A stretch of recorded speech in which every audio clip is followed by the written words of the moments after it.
Hi guys, magandang araw po sa inyong lahat. Ito naman po ang kaibigan nyo si Jake.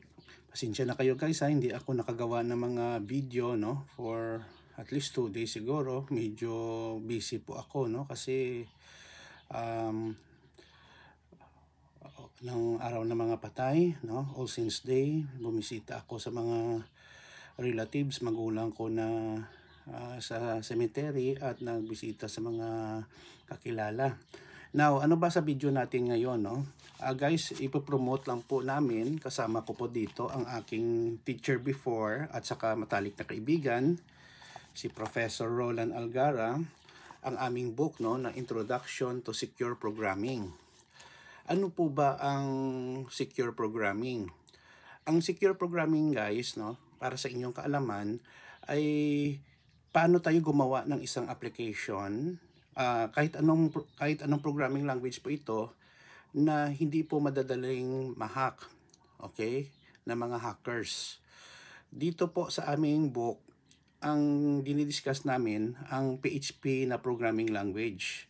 Alam nyo guys, dito sa Pilipinas, halos lahat ng mga schools, sa mga colleges, universities, tinuturo po ang PHP. Bakit po? Maliban po sa libre, ang PHP, madali pong matutunan. At saka guys, karamihan ng mga teachers, alam na alam ang PHP, kahit basic lang. Napakahalaga guys, na alam natin kung paano maproteksyonan ang ating mga applications or program. Bakit po? Kasi kung ma-hack po ang ating application, madali po itong i-manipulate ng mga hackers. Okay? Maraming ngayong tools at mga techniques para ma-hack ang isang applications. Dito po sa aming book, tinuturo po ang mga principles, mga sample programs, may mga codes po tayo na nagtuturo kung paano po maprotektahan ang inyong mga applications na sinulat po sa PHP, HTML, CSS, and JavaScript. Sobrang simple lang po ang mga instruction dito, madaling yung maintindihan, So, another thing pala ng PHP ay hindi po ito nangangailangan na mataas na specs ng computer. Kahit dual core nga, pwede mapagana ang PHP. At saka meron namang mga applications like XAMPP na integrated na po, na madali lang mag-configure ng PHP compared before na mano-mano talaga, install mo talaga isa-isa, at i-configure mo ang mga ports. Now, ano ba ang mga ang book namin ay pinablish po ng aming publisher na Unlimited Books Library Services and Publishing Incorporated. Ilalagay ko po sa description po ang kanilang websites, email address at telephone number na pwede po kayong makapag-order guys.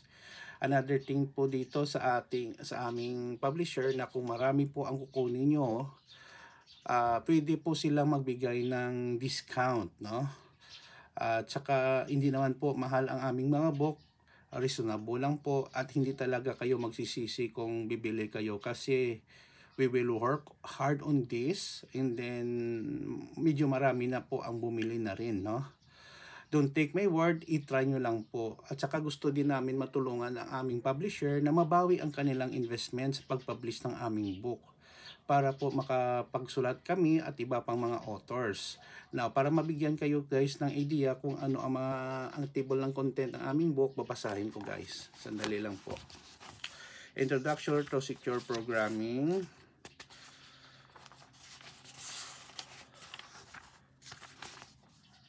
Meron po kaming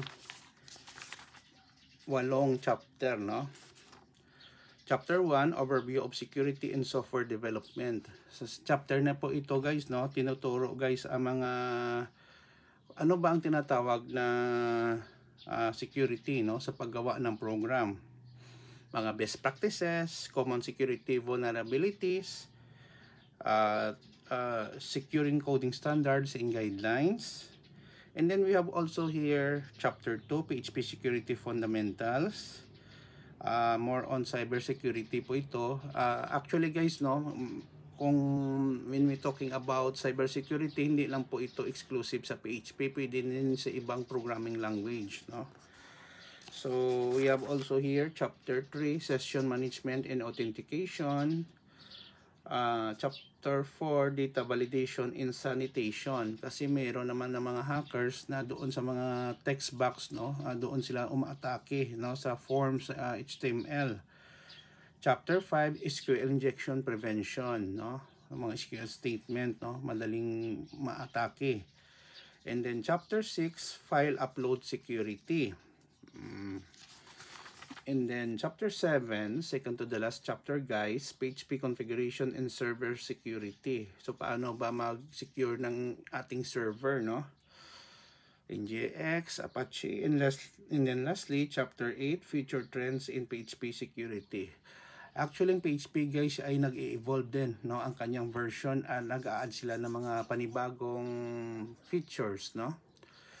Okay, so yun lang po guys, no? Maraming salamat. Sana po suportahan nyo ang aming book ni Sir Roland Algara. Bumili na kayo. Available na po ito sa aming publisher website. And then sa Shopee po, available na talaga. I-search nyo lang po ang title ng book namin or ang pangalan namin.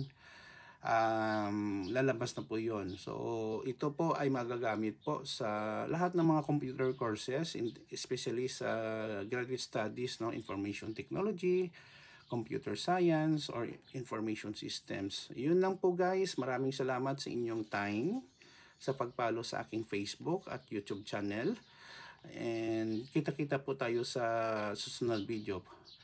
Ingat po tayo lagi. Ito naman pong kaibigan nyo si Jake. Paalam guys!